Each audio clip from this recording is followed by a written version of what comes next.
Okay, so at second glance, maybe the Lions' schedule is even more difficult than I thought.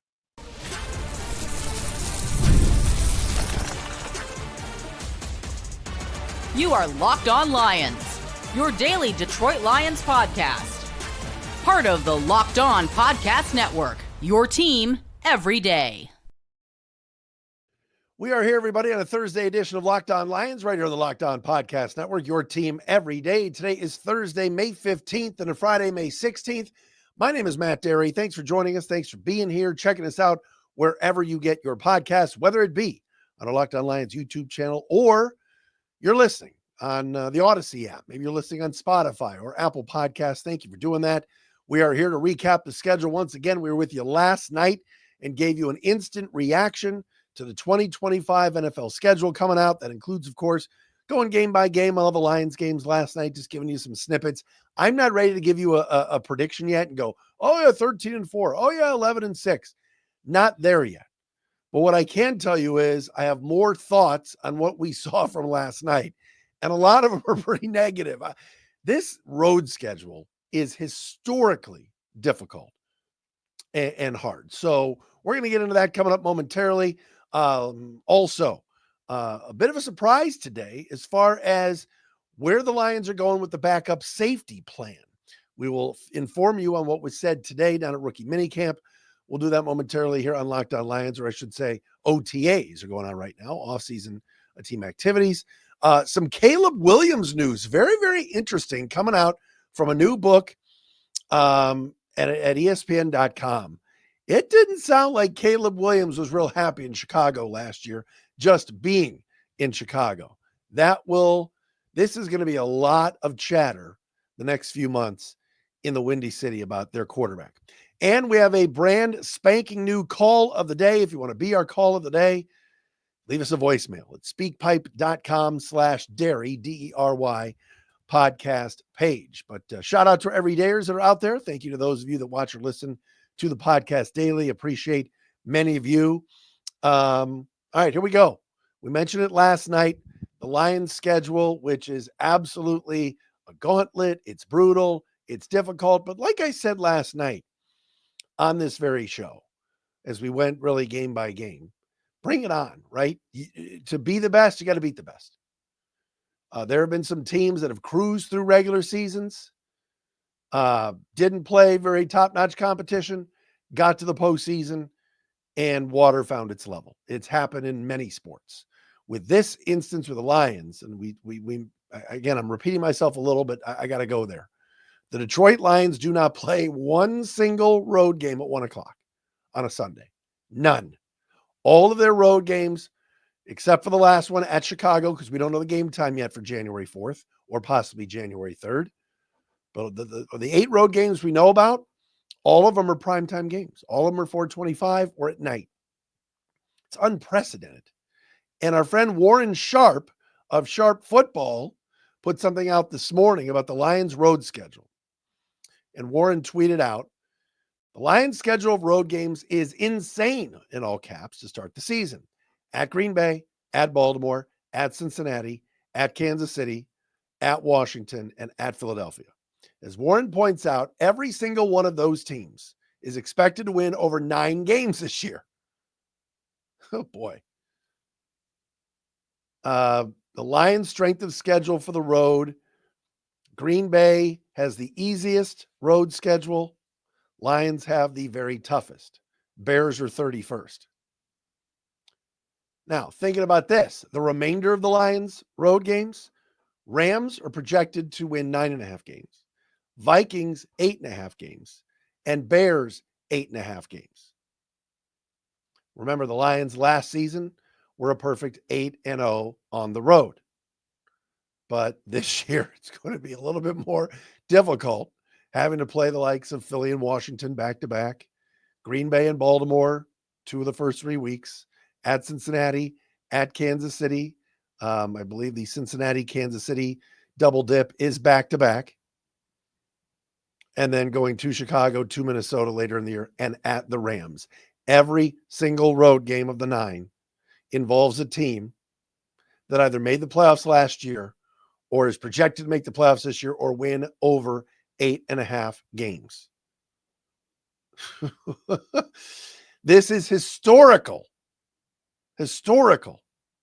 when it comes to the road schedule.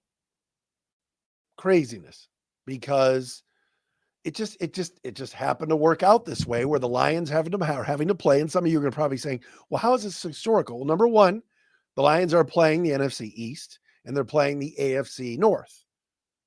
So they have to play Dallas. They have to play Washington. They have to play Philly. None of those games will be easy. I expect and anticipate the Lions to beat the Giants at home.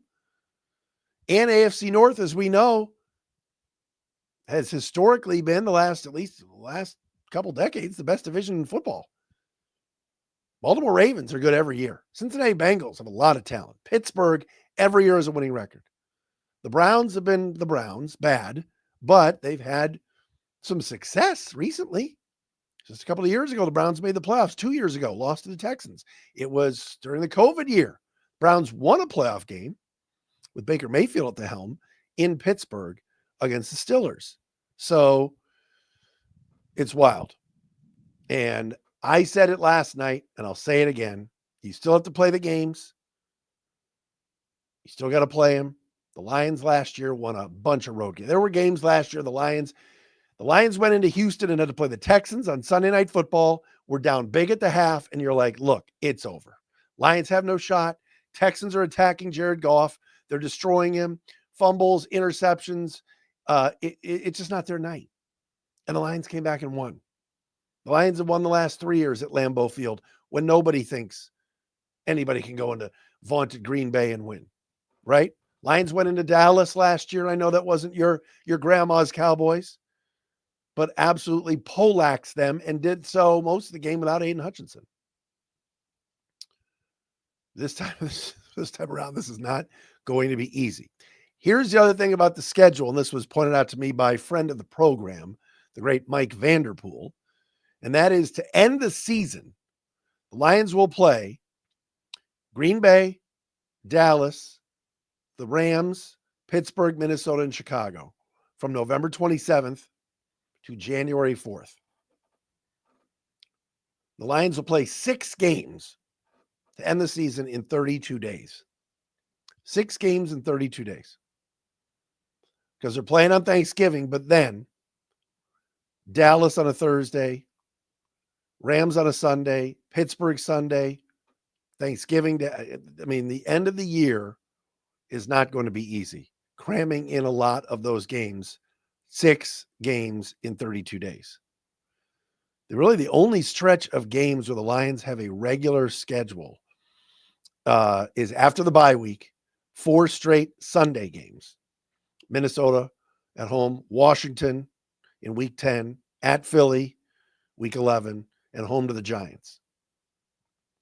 But what I like is the break is in the middle. I cannot tell you how screwed up last year's season was for the Lions from an injury perspective, having to have the bye week after week 4. It was way too early.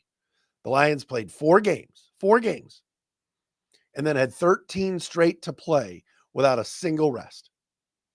This year they play 7 games and then immediately get a week off in week 8 and then finish out the schedule. That, my friends, is very, very key. Very, very key. And what was one other thing I was going to say? The opener, I cannot wait. I'm telling you right now, you guys need to behave on social media. I've seen some of the Twitter stuff and the Blue Sky stuff with Peter Bukowski, host of Locked On Packers. I'm well aware now we're going to have a 4-month buildup of Pete. 4 months of Pete, 4 weeks of Pete. Heck, 4 hours of Pete is too much. All right. But guys, if you're going back and trying to unearth old Peter Bukowski tweets and stuff, just all the Lions got to do is all you got to do with Pete is tell him, we swept you last year. We've won the last 3 at Lambeau. Keep your mouth shut. I don't want to hear about Peter Bukowski telling me about John Morton as the offensive coordinator of the Jets in 2017. He's dusting off all the classic old bits, all of them. I cannot get over looking at the schedule and seeing 5 night games. We have waited forever for night games. 5 at Baltimore, at Kansas City, Tampa Bay for Monday Night Football, Dallas Thursday Night Football after Thanksgiving, and at Philly Sunday night, Week 11. Lions in primetime, baby. You want them? You got them. All right, coming up next, Avonte Maddox was in the news today. You're probably saying, who? Why? What? I will explain coming up next right here on a Thursday edition of Locked On Lions.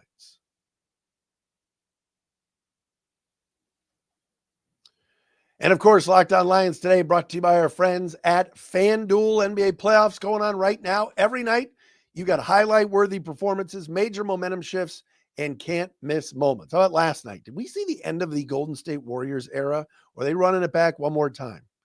Right? Who knows? But it's over for them. Ant and the T-Wolves, Mark Wybe's T-Wolves move on. And whether it's a game-winning shot or a breakout player, there's never been a better time to get in on the action with FanDuel. FanDuel makes it easy to stay in the game before tip-off and live with player props, performance trends, and same-game parlays. Fans have more ways than ever to play smart and win big.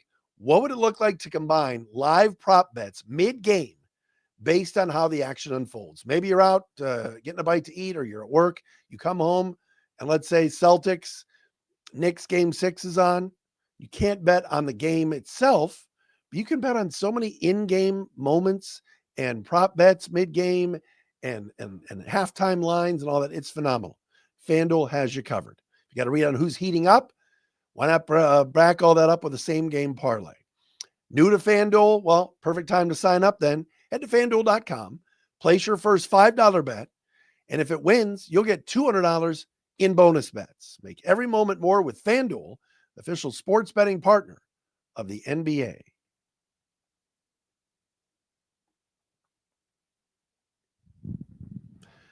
Matt Derry back with you. It is a Thursday edition of a Locked On Lions. If you missed all my thoughts on all the games and my initial reaction to the schedule from last night, please go back and check us out on YouTube or wherever you get your podcasts.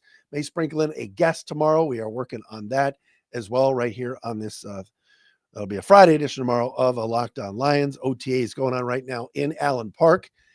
And we've talked a lot about this. If you look at the Lions safety room at the moment, and you see a lot of names that you don't know as far as backups, like a Lauren Strickland, who didn't play a lot last year.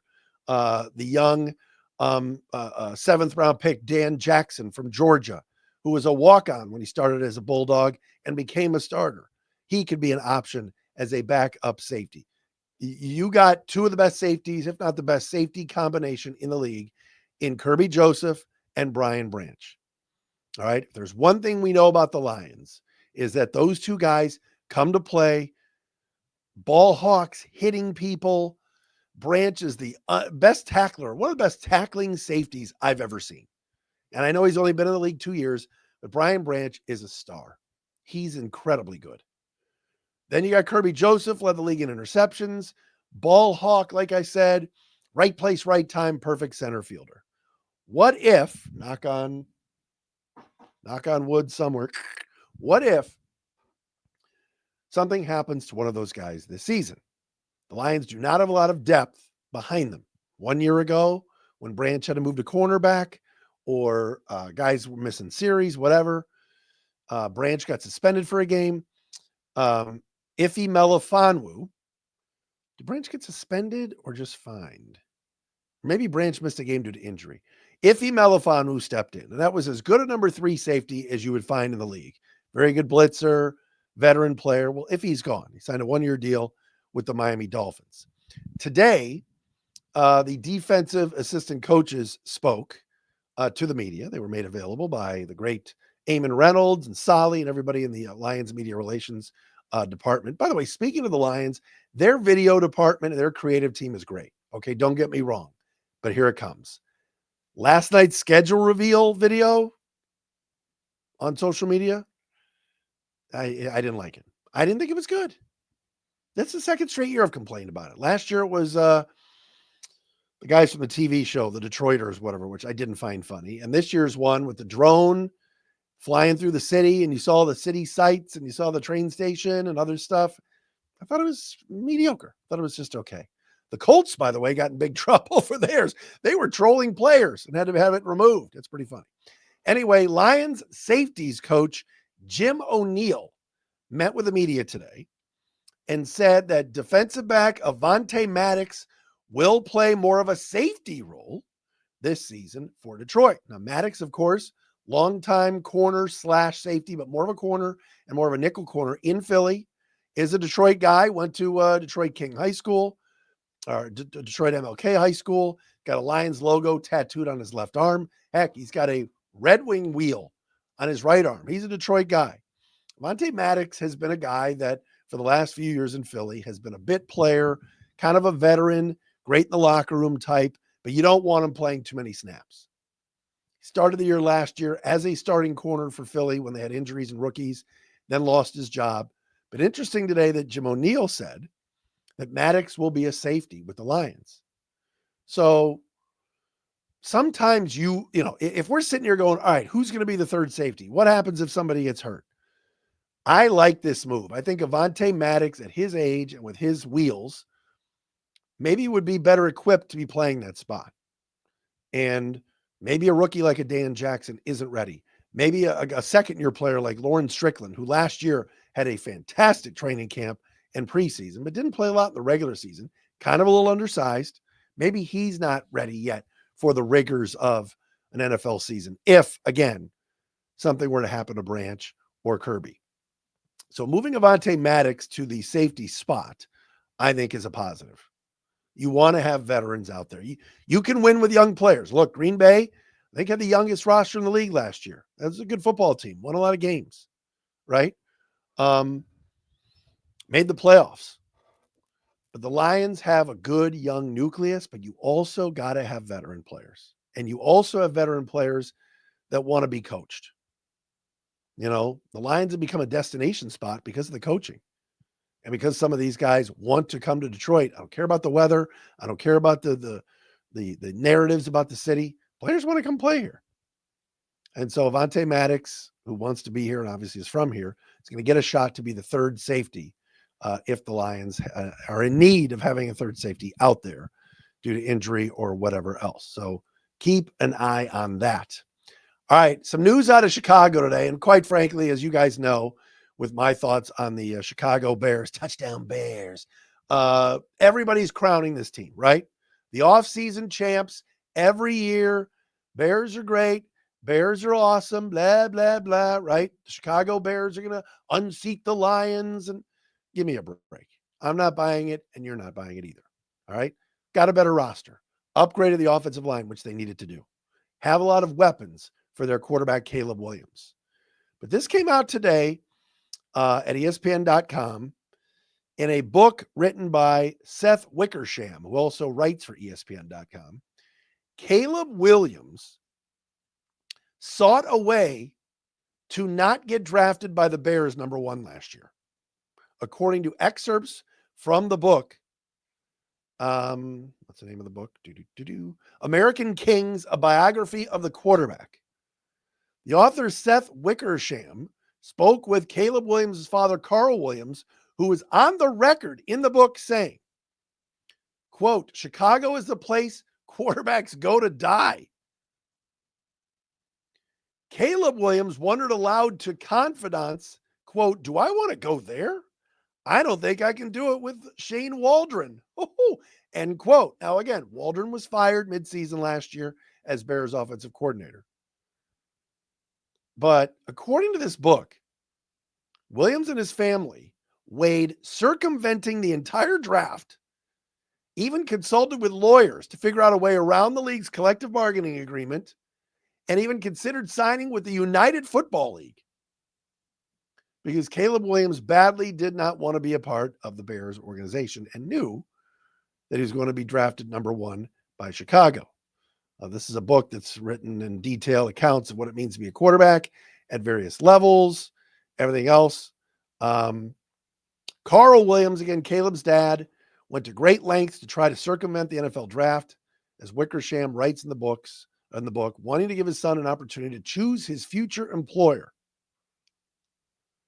Williams told several agents last year, quote, "I don't want my son playing for the Bears." He was trying to pull an Eli Manning. Williams told the author, quote, "The rookie cap is just unconstitutional.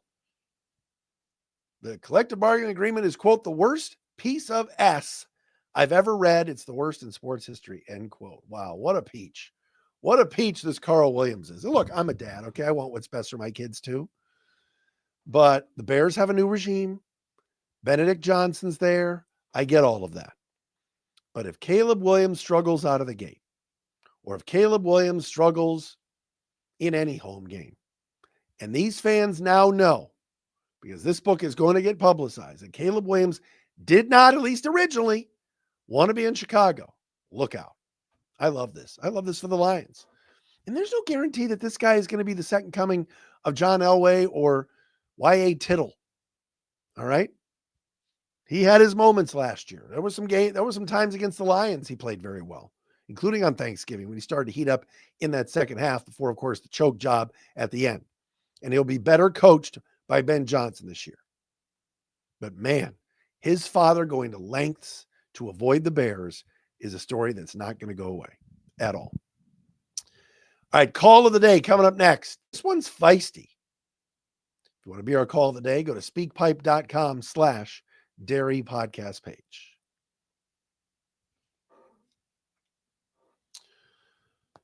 All right, welcome back, everybody. Here we go. Call of the day today. Our friend Claire is checking in for the second time to be our call of the day, and she's got an interesting story to tell about logging onto the Lions website last night, looking for single game tickets. Check it out. Hey, Matt. Claire Nysid here, everydayer, second time caller. I had some thoughts and I figured I'd share. Schedule release yesterday. If you follow the Lions via email, you got an email a week or two ago, saying that there would be single game tickets available. So not reseller, but official tickets from the Detroit Lions. Super pumped. I'm not a season ticket holder myself, but I'm like, all right, what games am I going to get to? I log in yesterday when the whole thing's released, wait in the queue, and I see very limited selection, but I'm looking at standing room only, no less than $350. Cowboys, I want to say, was like $415 for standing room. Verified tickets from the Detroit Lions. What is up with this? I get it. We're an awesome team. Games are primetime. Browns, you're going to charge me $375 out the door just to get into Ford Field. I'm not loving this. Love to know your thoughts. All right, Claire Neinstad, great to hear from you once again, one of our everydayers with the call of the day. And folks, I don't know what to tell you. The demand to see this football team in person is at an all-time high. I can't remember a time, and I have lived here since 1996. And I covered the Red Wings my first year here for WDFN when that was a hot ticket to get down to the Joe. All right.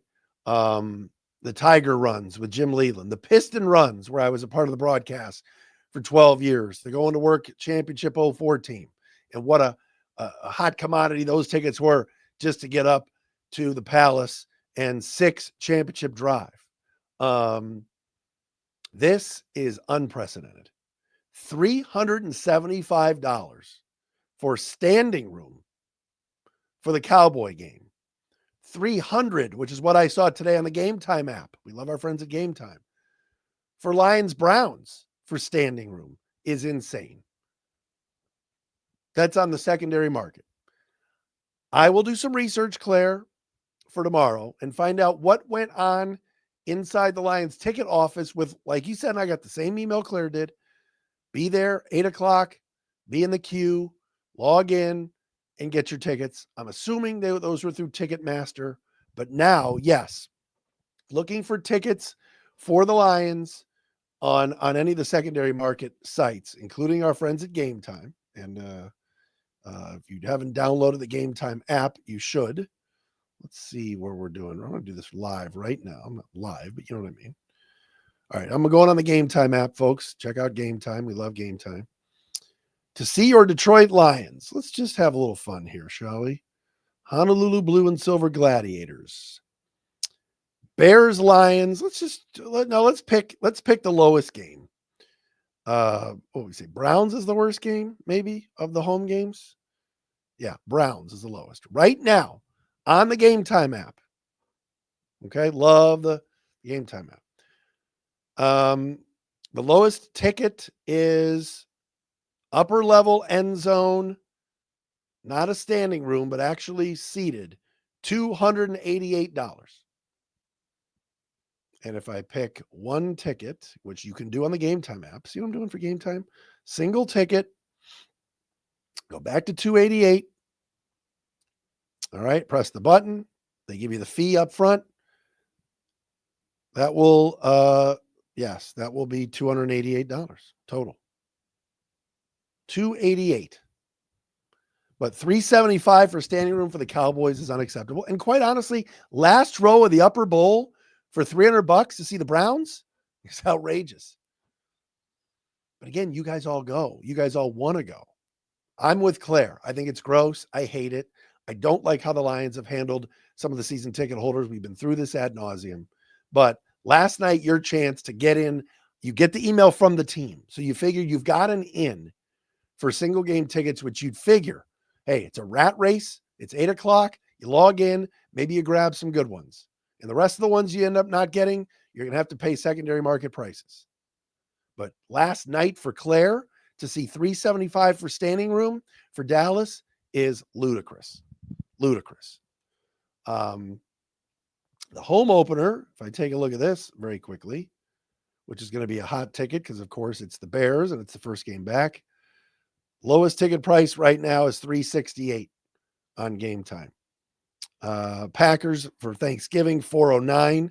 Cowboys, $408. Steelers, $388. Jeez, man, oh man. They're pricing the Joe fan and they're pricing them out. They are. Hottest ticket I've never seen it like this ever for a team in just regular season. So sorry, Claire. I feel your pain. I think it sucks. I'd figure that those of you that logged in at 8 o'clock last night would have maybe snagged some decently priced tickets. And then you figure, all right, if there's other games I want to go to, I'm going to have to really ante up. And that wasn't the case, and that's unfair. I don't like it. All right, we'll be back again tomorrow with a Friday edition of Locked On Lions. Thanks, everybody, for making us your first listen. Checking us out wherever you get your podcasts. Please subscribe and watch us daily on our Locked On Lions YouTube channel.